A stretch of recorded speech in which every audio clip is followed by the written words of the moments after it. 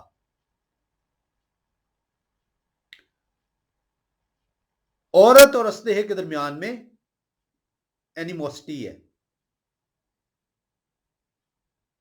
جنگ ہے، عداوت ہے. استحا عورت سے عداوت رکھتا ہے. صرف استحا عورت سے عداوت نہیں رکھتا، بلکہ جو بچہ جننے کو ہے اس کے ساتھ بھی اس استحے کا جھگڑا ہے. یہاں پہ آپ دیکھتے ہیں کہ بچہ جنا جاتا ہے اور بچے کو بیان کیا گیا کہ وہ لڑکا ہے. اور آپ دیکھتے ہیں یہاں پہ کہ عورت سخت تکلیف میں ہے، درد ذہ میں مبتلا ہے. ان 5 چیزوں کو ہم نے دیکھنا ہے کہ یہ جو نشانیاں ہمیں بتائی گئی ہیں یہ ہمیں کیا سکھانا چاہ رہی ہے. تو 3 چیزیں اس میں آپ دیکھ رہے ہیں جو پروفیٹک سمبلز اس مکاشفے 12ویں باب کی پہلی 5 آیات میں آپ کو نظر آتے ہیں. عورت ہے، اسلحہ ہے اور بچہ ہے. عورت، اسلحہ اور بچہ. ہمیں یہ جاننا ہوگا کہ وہ عورت کون ہے، ہمیں یہ جاننا ہوگا وہ بچہ کون ہے، ہمیں جاننا ہوگا وہ اسلحہ کون ہے. آئیں سب سے پہلے اسلحے کو دیکھیں. اسلحے کو جاننے کے لیے آسان ہے کیونکہ اسلحہ عمومی طور پر لوگ اس سے واقف ہیں کہ یہ شیطان کے بارے میں کہا گیا.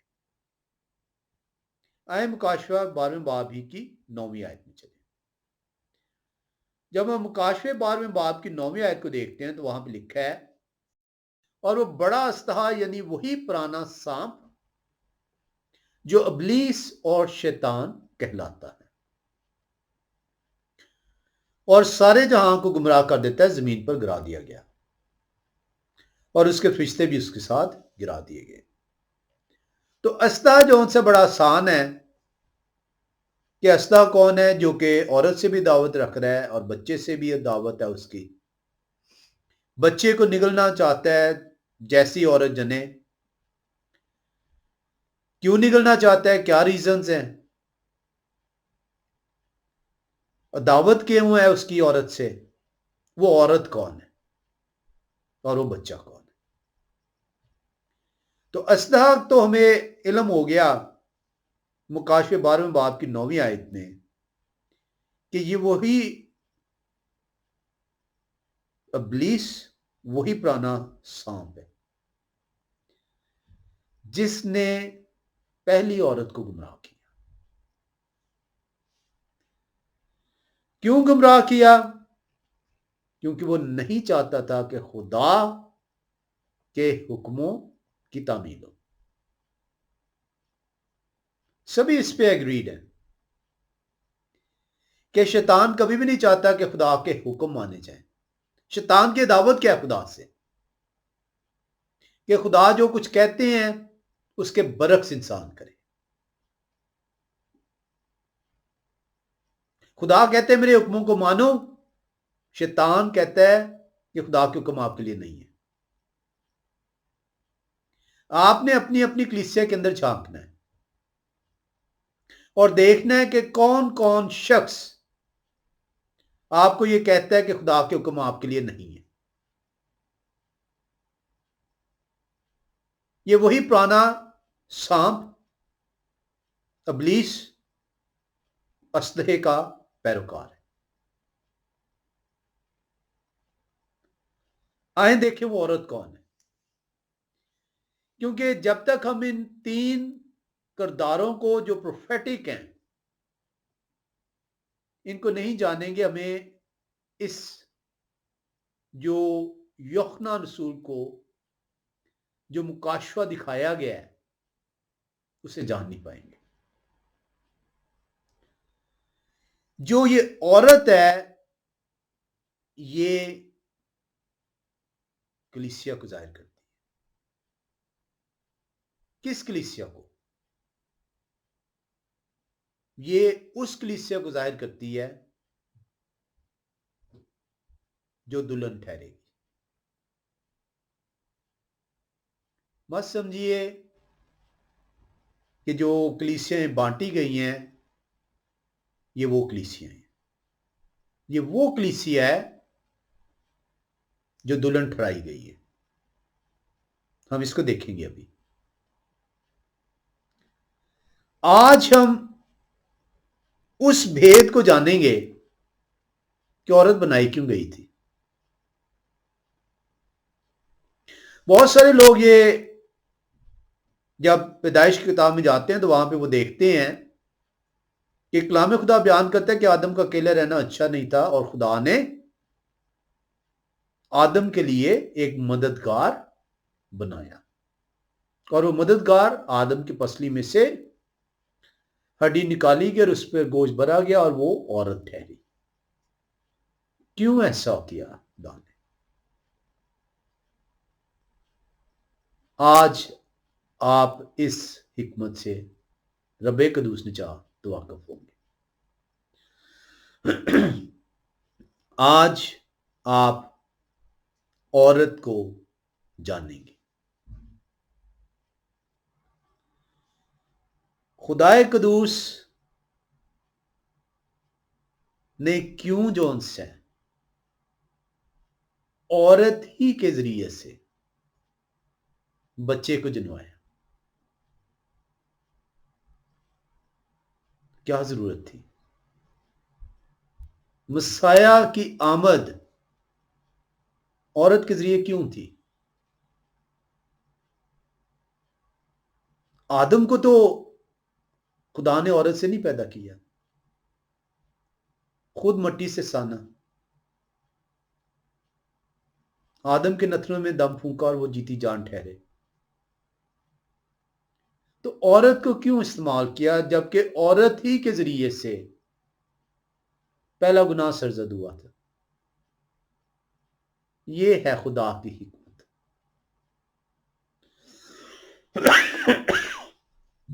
جو کہ انسان کی سمجھ سے آ رہی ہے. اسی برتن کو جس سے گناہ سرزد ہوتا ہے اسی برتن کو پاک کرنا ضروری تھا.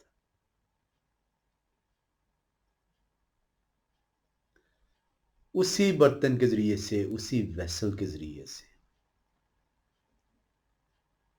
جس برتن نے گناہ کیا، خدا کی حکم دلی کی، اسی برتن کے ذریعے سے اس گناہ کو مغلوب کرنا ضروری تھا.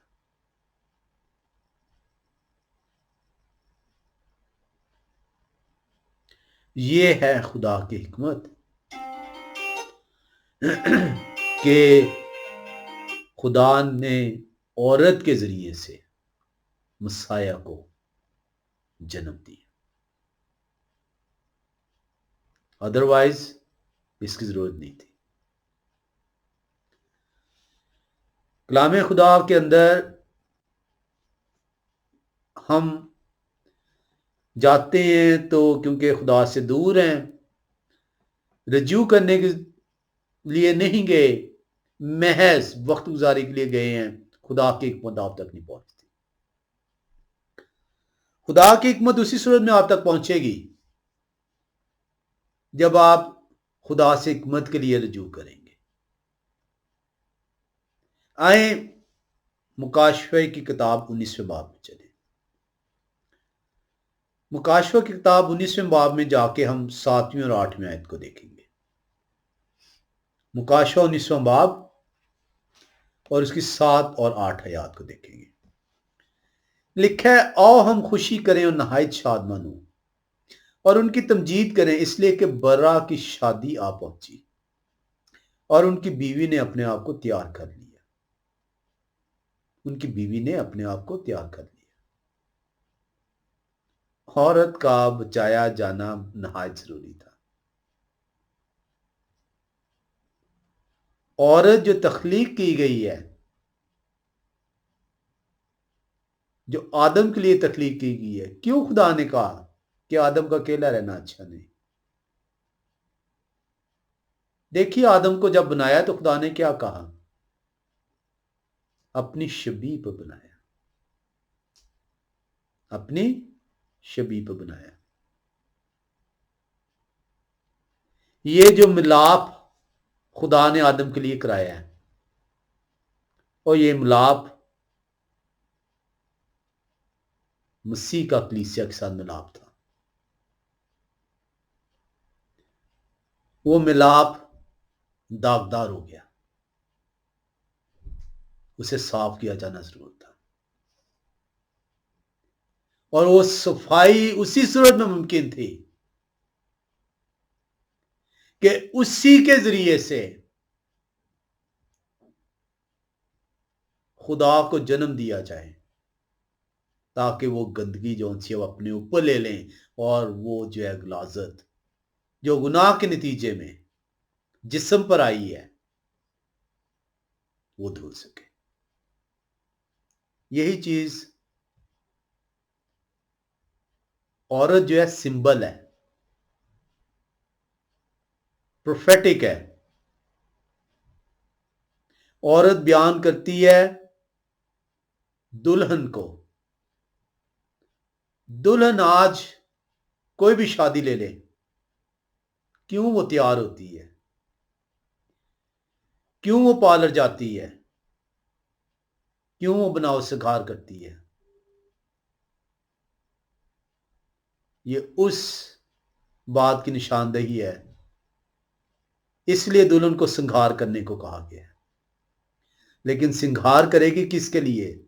اپنے شوہر کے لیے، صرف دکھاوے کے لیے نہیں. دلہن کو کلام خدا اپنے شوہر کے لیے سنگار کرنے کو کہتا ہے. یہ جو شادی ہے، یہ مرد اور عورت کا آپس میں ملنا. کیوں خدا نے صرف ایک رشتہ بنایا ہے؟ کیوں خدا نے اسے گناہ سے پہلے بنایا ہے؟ کیونکہ خدا کو علم تھا کہ دلہن کے ساتھ خدا نے مسیرہ کرنا.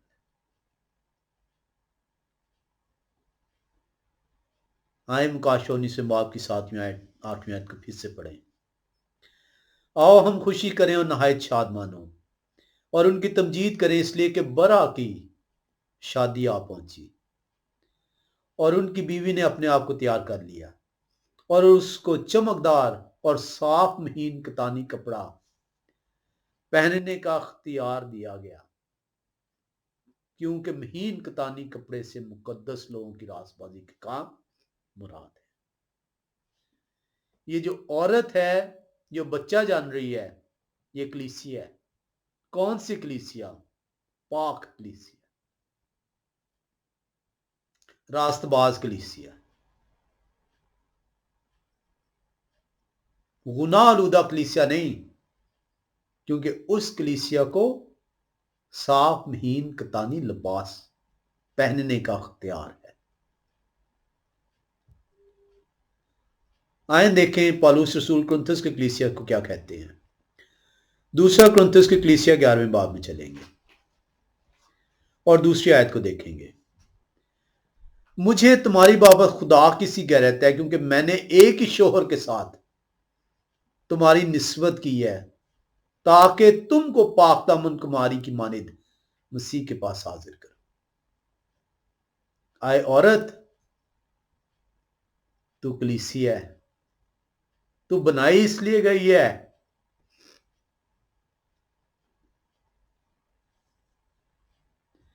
کہ تو دلہن ٹھہر سکے.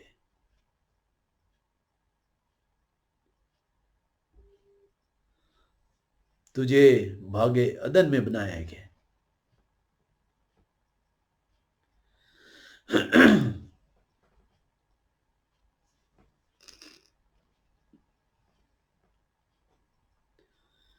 تجھے خدا کے ساتھ ملاپ کے لیے بنایا گیا.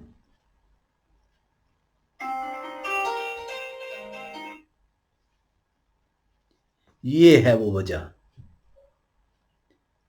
کہ عورت کو آدم کے لیے بنایا گیا۔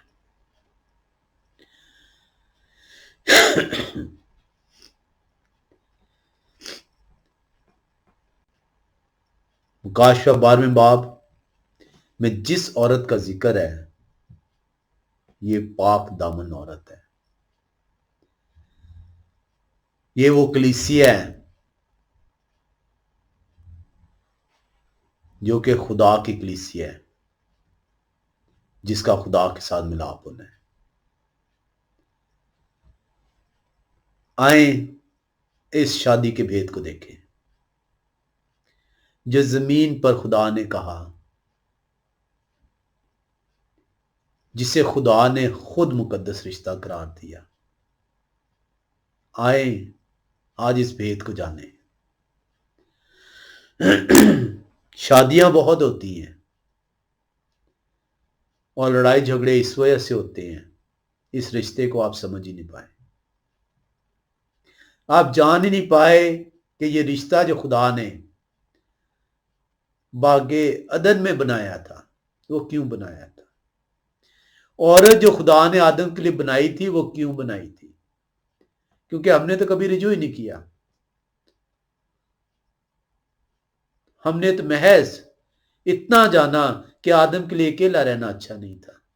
وہ آدم کے لیے اکیلا رہنا اس لیے اچھا نہیں تھا کیونکہ کلیسیا جون سی ہے وہ عورت ہے اور اس کا خدا کے ساتھ ملاپ ہونا ہے۔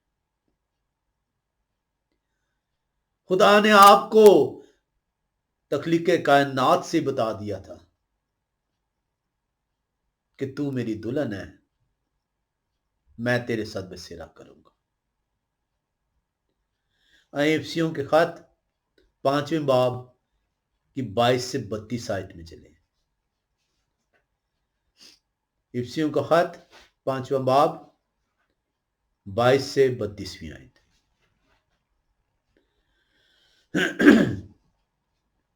21ویں آیت سے پہلے دیکھ لیتے ہیں، اور مسیح کے خوف سے ایک دوسرے کے تابع رہو۔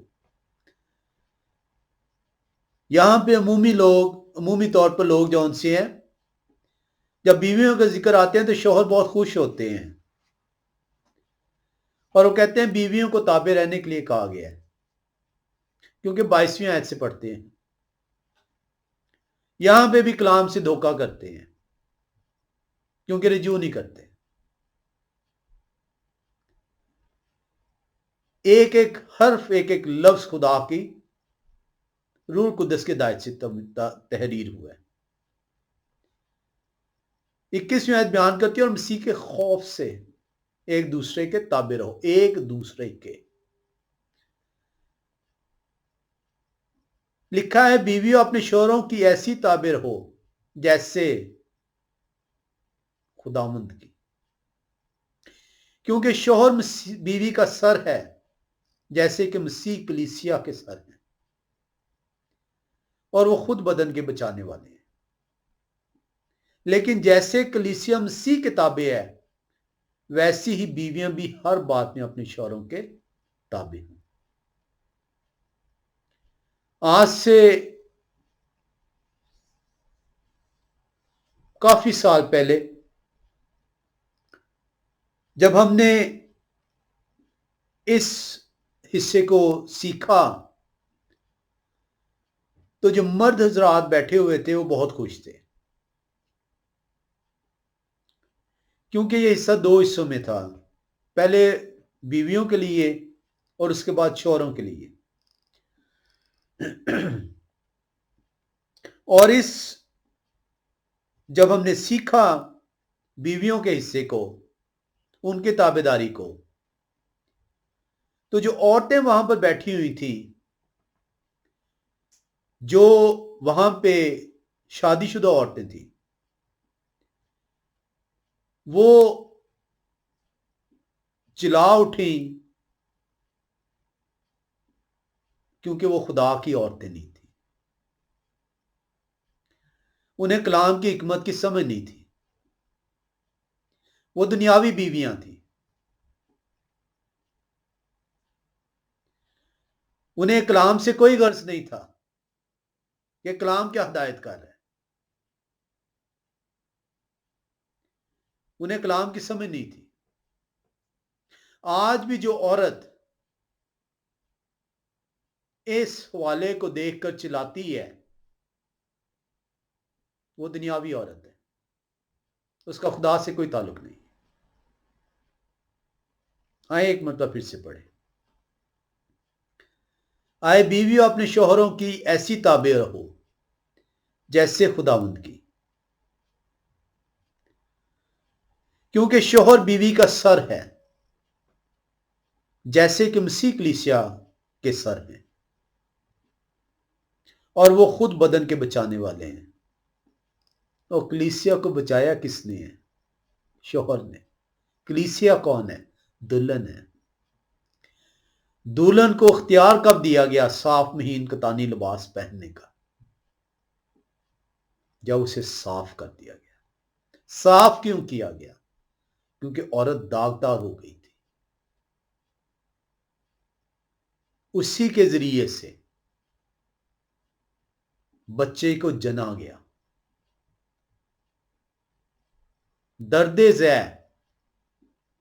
درد ذہ کیا چیز ہے؟ تکلیف، دکھ، آہیں. کلیسیا کو یہ دکھ، تکلیف، آہیں ان کے گناہوں کی وجہ سے دی گئی ہیں.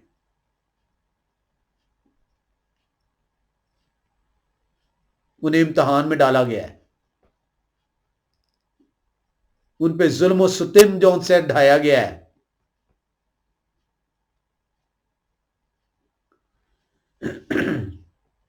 لکھا ہے شوہرو اپنی بیویوں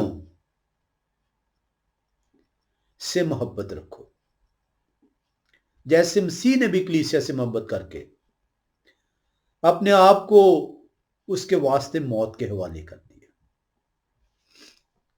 شوہرو یہ جو عورت ہے تو اس کے بغیر مکمل نہیں، کیونکہ تیری پسلی میں سے وہ نکالی گئی، تیرے وہ جسم کا حصہ ہے. تو اس کے بغیر مکمل نہیں ہے. ایسا ممکن نہیں ہے کہ تو اپنے جسم کو مارے اور کوٹے اور دھتکارے. ذی شعور انسان تو ایسا نہیں کر سکتا. جس میں عقل ہے، سمجھ ہے، وہ تو ایسا نہیں کر سکتا. ہاں، ایک ایسا شخص جس کا دماغی توازن بگڑ جائے وہ اپنے بدن کو نقصان پہنچاتا ہے. عورت تیرے جسم کا اعضاء ہے، تیرے جسم کا حصہ ہے، تجھ میں سے نکالی گئی ہے. اگر تو ذی شعور ہے، اگر تیرا دماغ کام کرتا ہے تو اپنے بدن کو نہ مار سکتا ہے، نہ کوٹ سکتا ہے، نہ دھتکار سکتا ہے. آئیں دیکھیں. آئے شوہرو اپنی بیویوں سے محبت رکھو جیسے مسیح نے بھی کلیسیا سے محبت کر کے اپنے آپ کو اس کے واسطے موت کے حوالے کر دیا، تاکہ اس کو کلام کے ساتھ پانی سے غسل دے کر اور صاف کر کے مقدس بنائے. اس عورت کو صاف مہین کتانی کپڑے پہننے کا اختیار دیا گیا.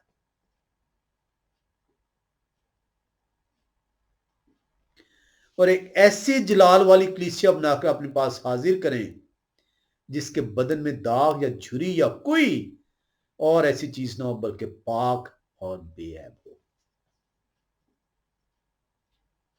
یہ وہ ریزن ہے کہ عورت کو کہا گیا بناؤ سنگار کر اپنے شوہر کے لیے.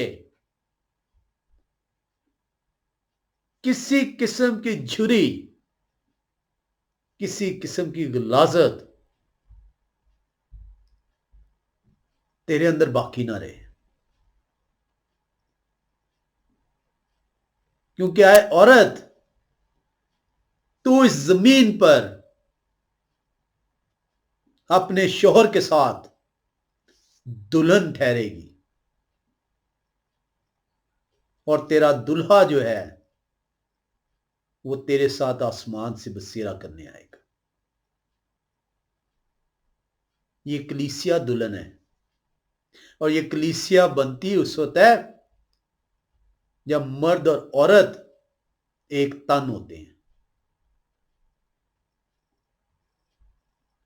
صرف مرد یا صرف عورت کلیسیا نہیں ہے.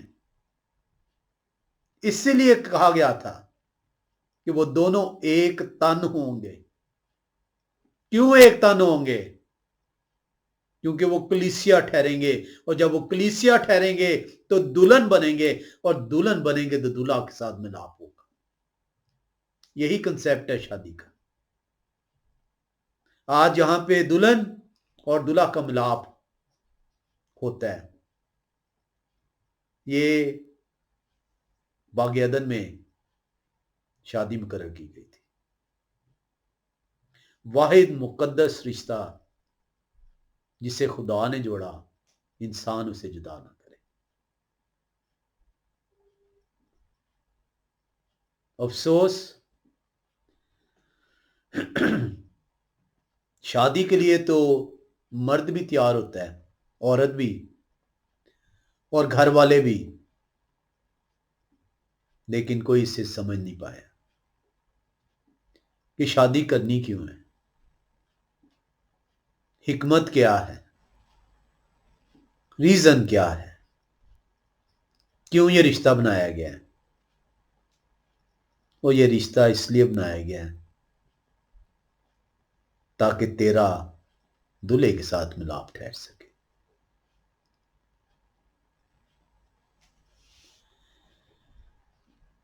اسی طرح شوہروں کو لازم ہے کہ اپنی بیویوں سے اپنے بدن کی مانند محبت رکھیں.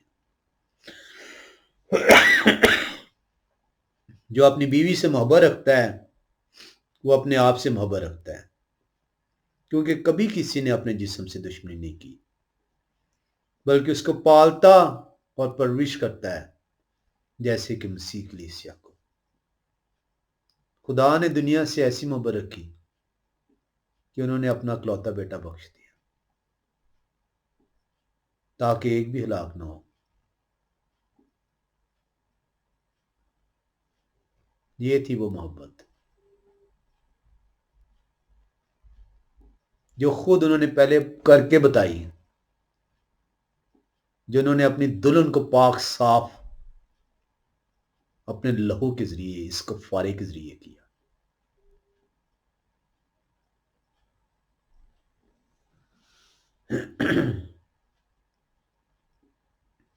کیونکہ کبھی کسی نے اپنے جسم دشمنی کی، بلکہ اس کو پالتا اور پرورش کرتا ہے جیسے کہ مسیح کلیسیا کو.